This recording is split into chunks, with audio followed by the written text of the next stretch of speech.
the everyday American has been 40 years at this point of being miseducated on the topic of gold. So they're not very much into gold. You go around the world, you get very different results. Switzerland, Germany, Austria, they love gold.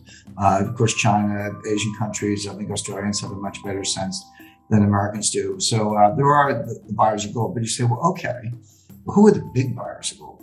The answer is the central banks. Now, right there, that should tell you something. So these are the most powerful, most plugged in, most heavily monetary institutions in the world.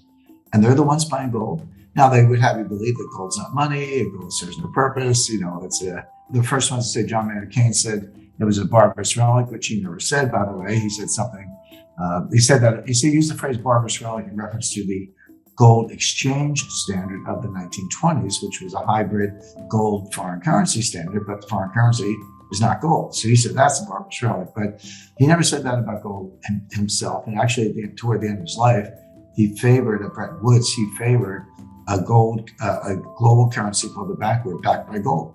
And, it's not guesswork. There were papers he published at the time. And that was rejected by the United States, which kind of ran the show, partly because not to get too down on the weeds, but our Undersecretary of the Treasury, who was our representative at Bretton Woods, was a Stalinist agent. He was a communist. This didn't come out until the 90s, after the fall of the Soviet Union, when a lot of classified information was released, all the KGB files, etc.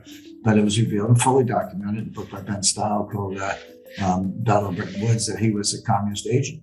So what was he trying to do by insisting that, by running Keynes's idea off the road, insisting that the US dollar be the anchor? He was trying to destroy the British Empire, which he did, because he knew that there were far more claims on the Bank of England than they had gold, and that would be inherently unstable, and that would derail sterling as one of the global reserve currencies and undermine the British Empire, which it did.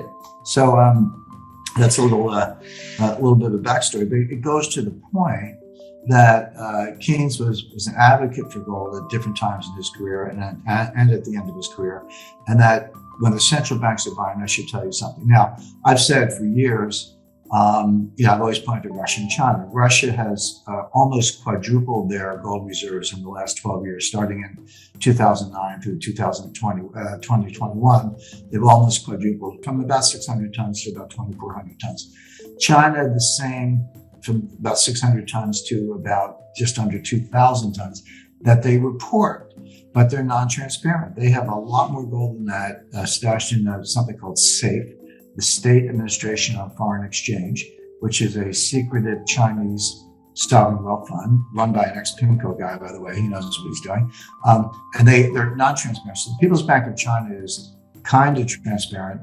SAFE is non-transparent. So every 6-7 years, what you'll see is the People's Bank of China will announce, we've increased our gold reserves by 400 tons or 500 tons or whatever, as the case may be.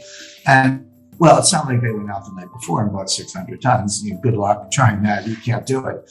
Well, what it means is that SAFE took some of the hidden gold that they had been acquiring slowly and in an accounting entry, moved it over to the People's Bank of China, and boom, there's 500 tons overnight. But of course, they had it all along, and they still do. So they probably have more. So Russia and China are big acquirers, tripling and quadrupling their gold reserves. But now we're seeing it in a lot of other countries. The Philippines, Vietnam, Mexico, Iran is a major buyer, but non-transparent. Turkey has drastically increased its gold reserves. These are major countries, and they're adding. So I look at that, and there's very good data from the IMF and the World Gold Council, so you can find this information. But the one that was just not doing anything was Japan. They had about 600 tons, but they had 600 tons for 30 years. And then just about, at this point, about 6 months ago, so late last summer, they bumped it by, I believe it was 50 tons, perhaps more. I look at the exact number, but it was over 50 tons overnight. It just went from, 600 tons to 650 tons, just like that. Well, here's what you know. Same thing I said about Russia. You can't buy 50 tons overnight. You couldn't even do it in a month. I mean, the dealers would be working the order. It would be disruptive to the market. It would leave a lot of fingerprints, put it that way. But what it tells you is two things. Number one, Japan had the gold all along. They had it in some sidecar or side account or Ministry of Finance hidden account, what as the case may be, and they chose to move it over to their reserve position, which they can do. That's an accounting entry, but they had to have had the gold all along, because you can't buy that much that fast. So then that begs the question: well, why all of a sudden? Why now, after decades of holding your gold level constant, you all of a sudden step up in a big way? A lot of possible answers to that. One, China's making noises about invading Taiwan. Well, if you're going to invade Taiwan, why not invade Japan while you're at it? It's just another chain of islands as far as the Chinese are concerned.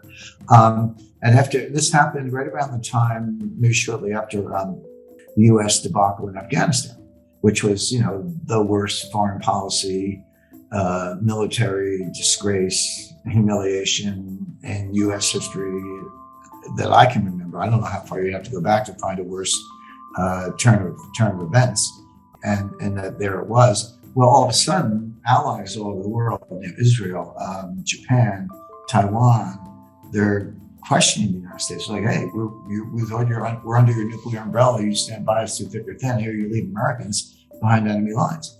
Perhaps, now this is speculation, but perhaps Japan sees the threat to Taiwan, feels they may be in the sights of the Chinese, feels the United States may not be as reliable as one had thought, and says, well, we now have to step up a little bit financially, militarily, et cetera.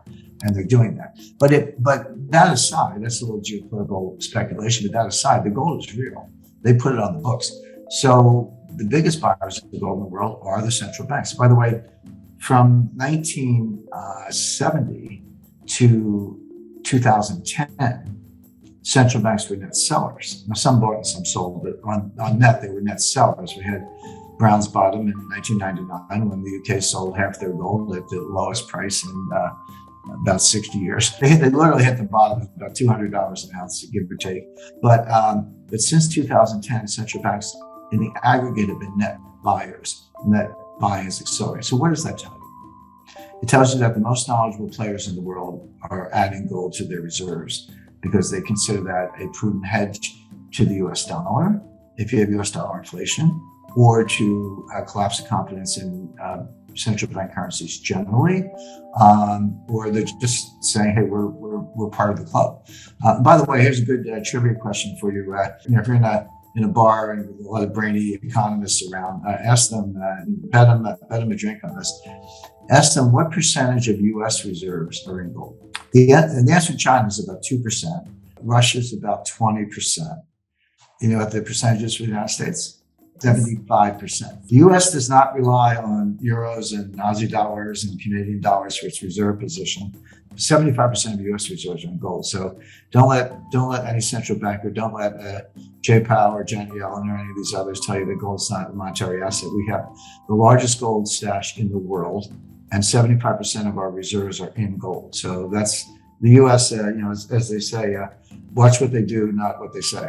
When people talk about the price of gold, people say, well, gold went up, and then they say gold went down. But gold really didn't do anything. Gold is an element. It's atomic number 79. It's a very nice, very attractive metal. What changed was the dollar price. That's what people mean when they say gold went up. They mean the dollar price went up, and if they say gold went down, they mean the dollar price went down. But what does it really mean? Is that telling you something about gold? Or is it telling you something about the currency? And I would say when the dollar price of gold goes down, that means the dollar got stronger. Each dollar buys you a little more gold. And when the dollar price of gold goes up, I would say the dollar got weaker because each dollar buys you a little less gold. When you translate it into weight, I always think about gold by weight. That's why I keep talking about tons and so forth, metric tons. So fluctuations in the dollar price of gold tell you more about dollars than they do about gold. It tells you about the strong dollar and the weak dollar. So as the dollar price of gold goes up, what it means is that the dollar is getting weaker. Now, so if you want to know the dollar price of gold, just do a long-term forecast on the currency, and you'll get to the dollar price of gold very quickly. So when you say, is gold a good asset? Is it a good diversifier? Is the price going up in the long run? Great questions. And the way I think about it is, well, what's going to happen to the dollar in the long run, up or down? Well, what's the history of all central bank currencies? What's the history of all fiat currencies?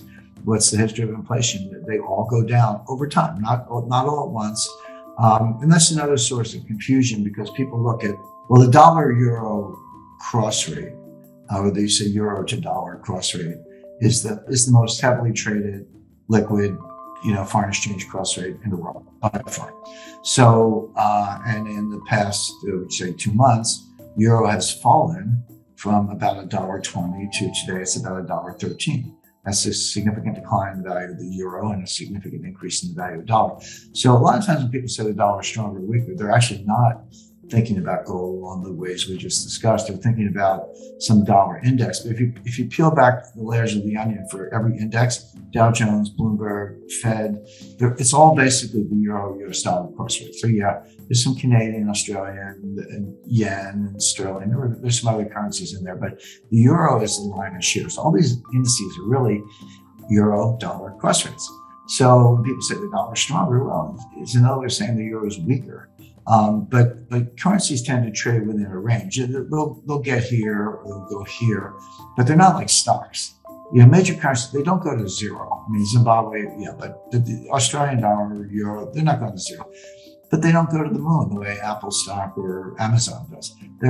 They can be strong or weaker, but they tend to trade within a range, which makes them interesting to trade because you can spot those inflection points. So right now, when people talk about the strong dollar, they're really referring to the dollar value of the euro.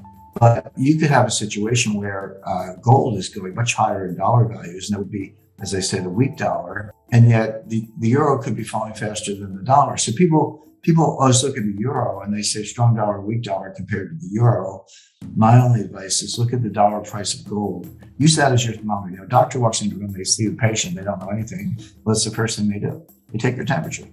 So if you want to take the dollar's temperature, look at the dollar price of gold.